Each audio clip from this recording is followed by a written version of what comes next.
Assalamualaikum warahmatullahi wabarakatuh. Perkenalkan, nama saya Destiana Wibianto, NIM 53 dari Prodi PPSI kelas 5 semester 5 kelas B. Saya di sini akan membawakan materi tentang teori relevansi 1 dan 2, pragmatik dan pikiran 1, pragmatik dan pikiran 2, bentuk-bentuk pragmatik, lokusi, ilokusi, perlokusi, implikatur, praanggapan, deiksis, maksim kerjasama, dan kesantunan.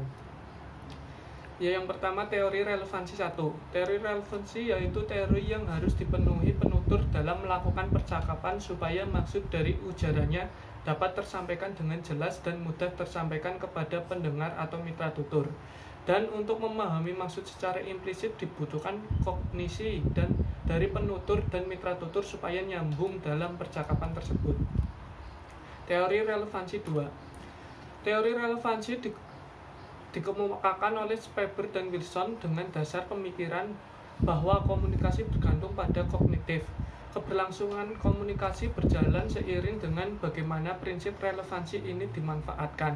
Komponen komunikasi dalam prinsip relevansi ini sesungguhnya merupakan pemantapan dari keempat prinsip kerjasama GRIS ke dalam satu prinsip.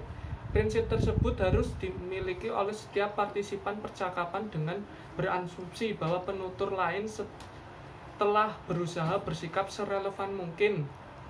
Asumsi ini pun kemudian diharapkan dapat mendapatkan implikasi yang sebesar-besarnya dengan usaha pemrosesan yang semudah-mudahnya. Komponen kognitif dari teori relevansi memandang proses kognisi sebagai proses untuk mendapatkan informasi yang relevan. Yang dimaksud dengan informasi yang relevan yakni informasi yang memiliki efek kontekstual terhadap tuturan, norma sains dianggap bermakna dan berlaku pula sebaliknya.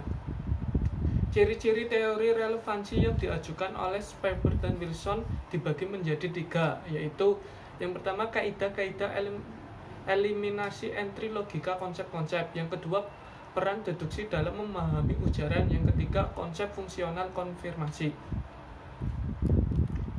Pragmatik dan pikiran 1. Kebutuhan terhadap kajian pragmatik terhadap pikiran. Bahasa merupakan cermin terbaik bagi pikiran yang membentuk penalaran-penalaran manusia. Hal ini merupakan pernyataan dari Leibniz tahun 1646. Kemudian dikemukakan mengenai teori karakteristik di mana konsep-konsep penalaran yang kompleks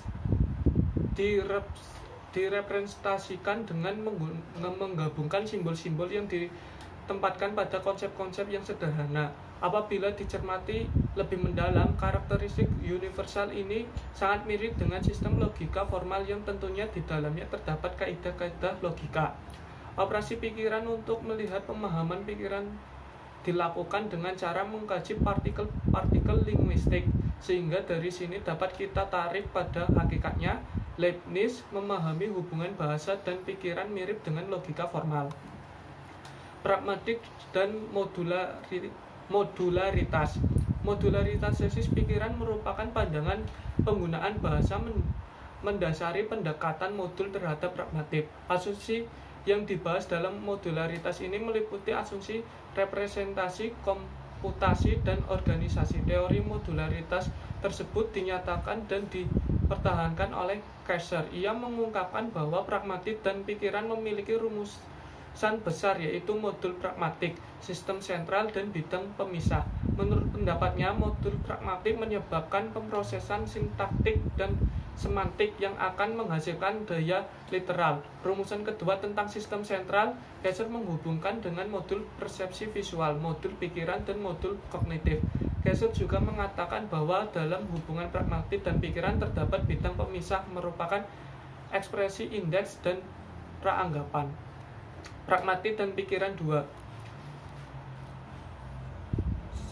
Wilson dan Speber tahun 2002 dalam jurnal Bahasa dan Pikiran membahas tentang pragmatik, modularity, dan mean reading, bahwa masalah utama pragmatik adalah makna kalimat sangat underdetermined, maka makna pembicara. Tujuan pragmatik adalah untuk menjelaskan bagaimana kesenjangan antara makna kalimat dan makna yang dipahami pembicara. Dengan tegas mereka menyatakan pembelaannya terhadap Christian secara luas. Mereka menyatakan bahwa proses interpretasi tidak hanya terdiri umum menerapkan kemampuan pembaca pikiran tertentu atau komunikatif domain.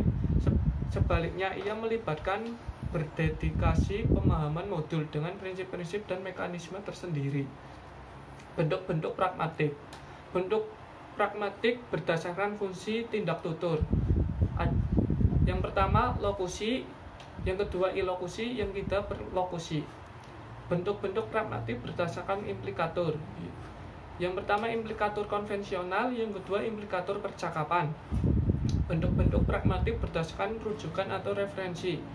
Yang pertama anapora, yaitu kata atau frasa pengganti untuk merujuk kata yang telah disebutkan sebelumnya. Yang kedua katafora, yaitu kata atau frasa pengganti untuk merujuk pada kata yang belum disebutkan dan akan disebutkan berikutnya setelah kata pengganti.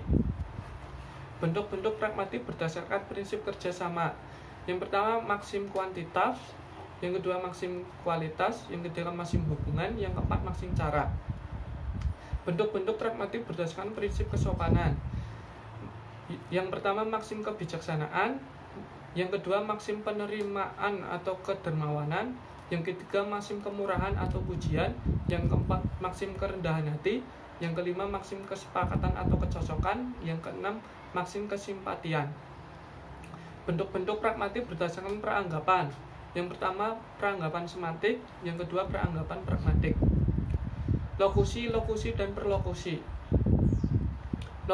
Lokusi adalah tindak tutur dalam bentuk kalimat yang bermakna dan dapat dipahami. Contoh, selama pandemi, mahasiswa UMP melakukan pembelajaran daring.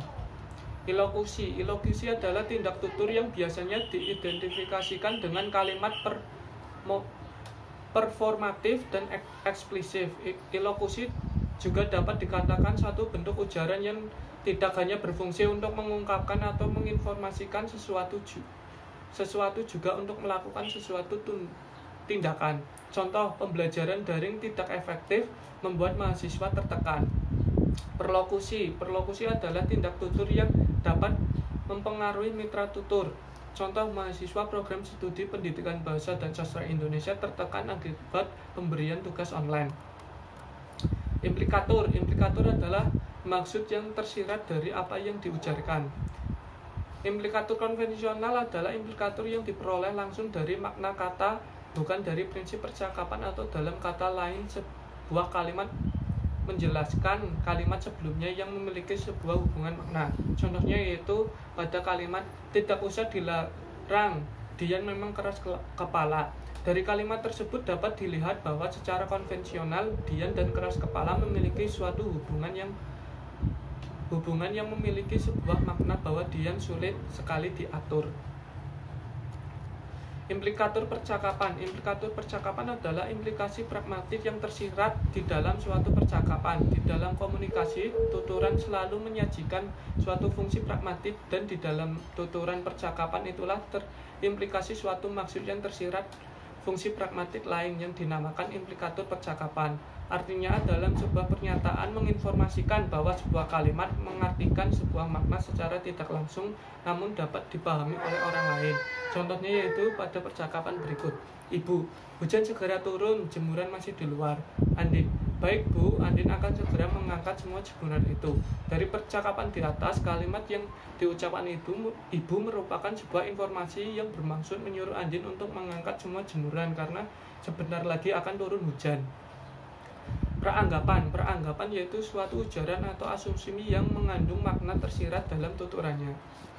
Peranggapan semantik adalah peranggapan yang dapat ditarik dari pernyataan atau kalimat melalui leksikon atau kosakatanya. Contoh, seorang mengatakan sebagai berikut.